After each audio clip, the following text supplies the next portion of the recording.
For communication, I'm definitely a communicator. It is definitely one of my strengths. It is pretty easy for me to convey what it is that I'm feeling.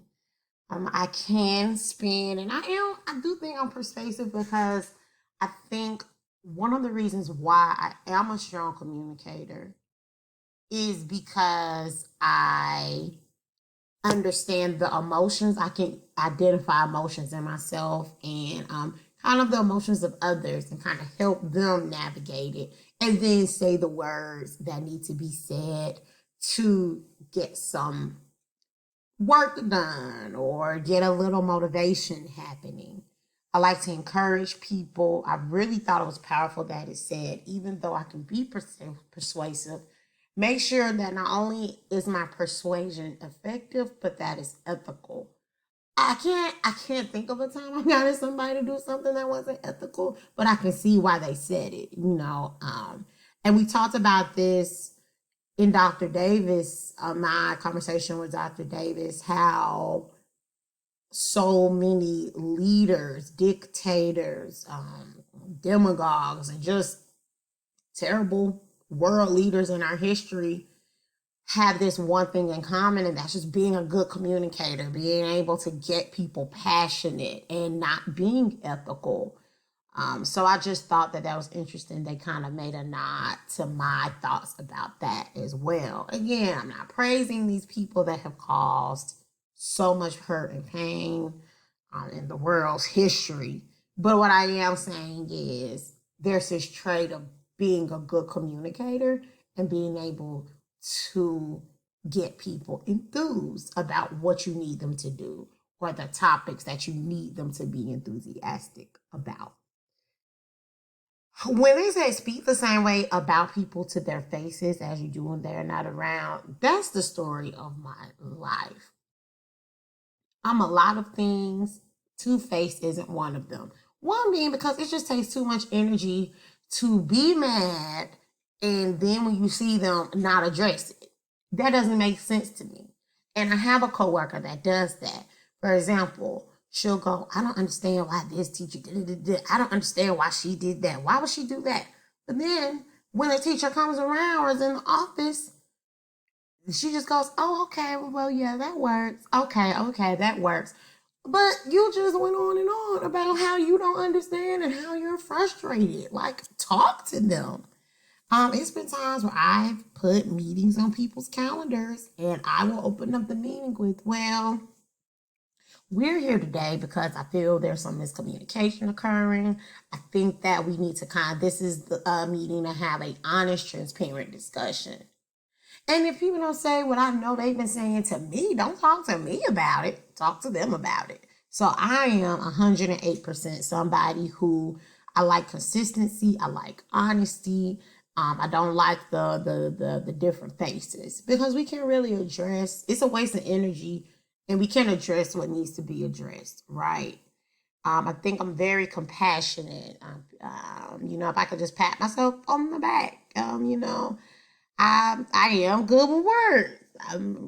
As you can probably tell in this presentation, finding the words to get through a situation isn't something that I have a problem with. I am going to think more about, what language I'm using at work to describe certain events. Providing that stability. I do, I thank you so much for this.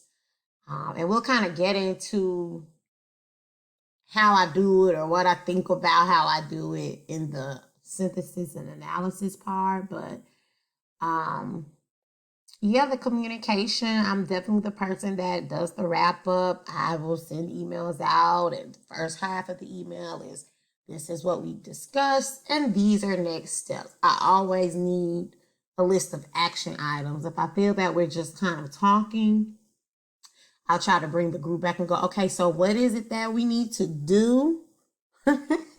That's just very true. I communicate with my students, especially through stories.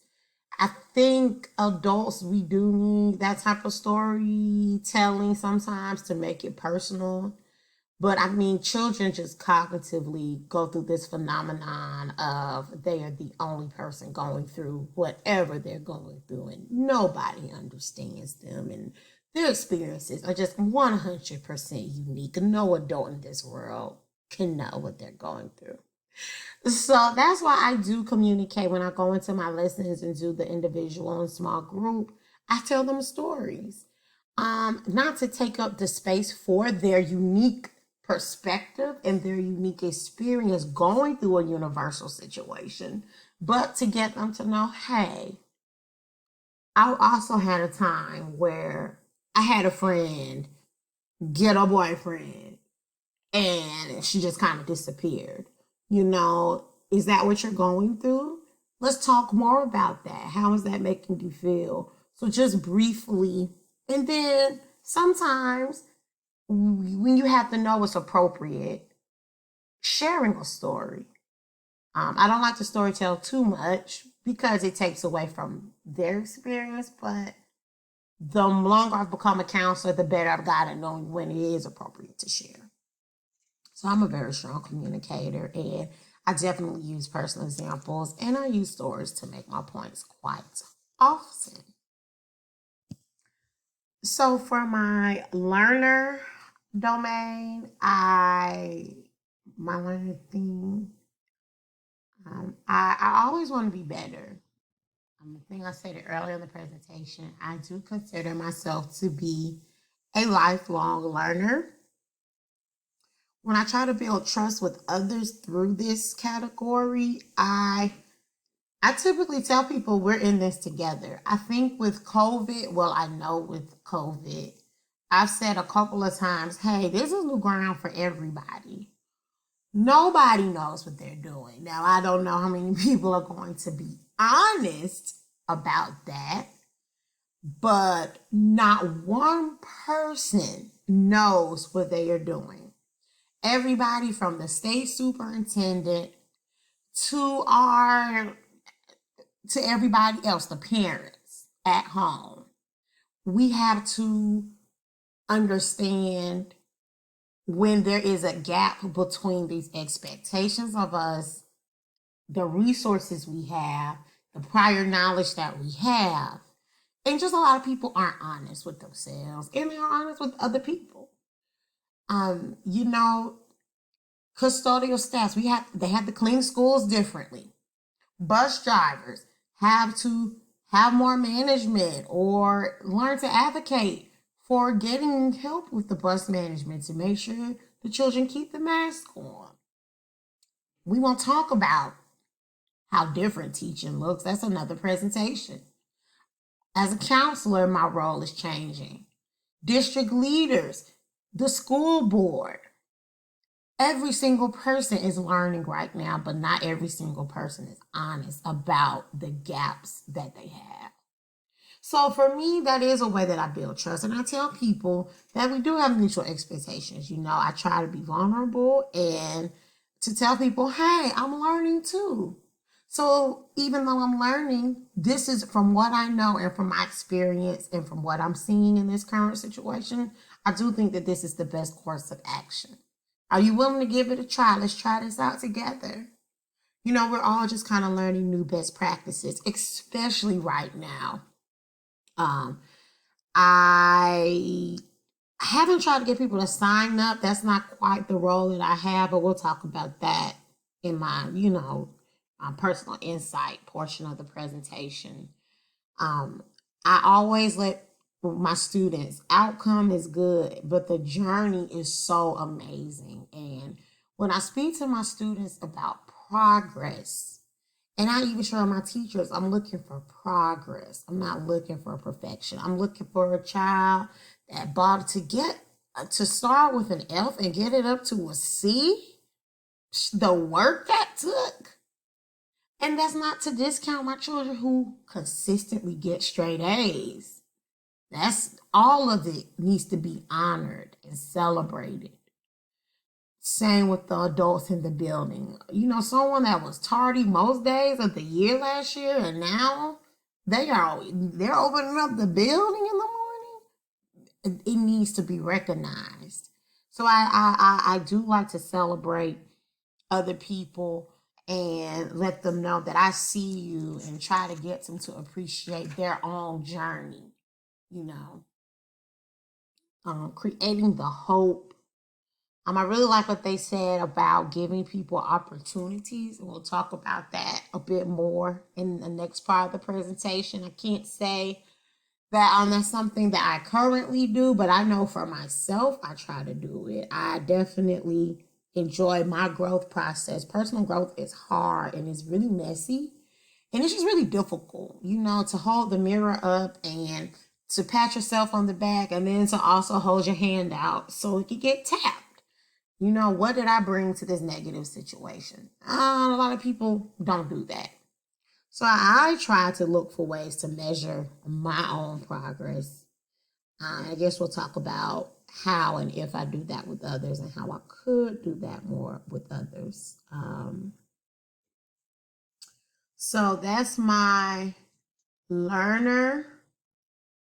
Um, that's my learner domain. It's not really much, left to say with that. I'm just a learner. And for ideation, I love ideas. I try to find connections, and I I like to help people make good choices. I have a very active imagination. Sometimes I get very, very big picture. So my ideation is just so creative that I have to make sure I'm paying attention to the details and to, um, how feasible is this? But it comes out in my work, and I even ask teachers and the children, tell me exactly what you need. Let's think about it.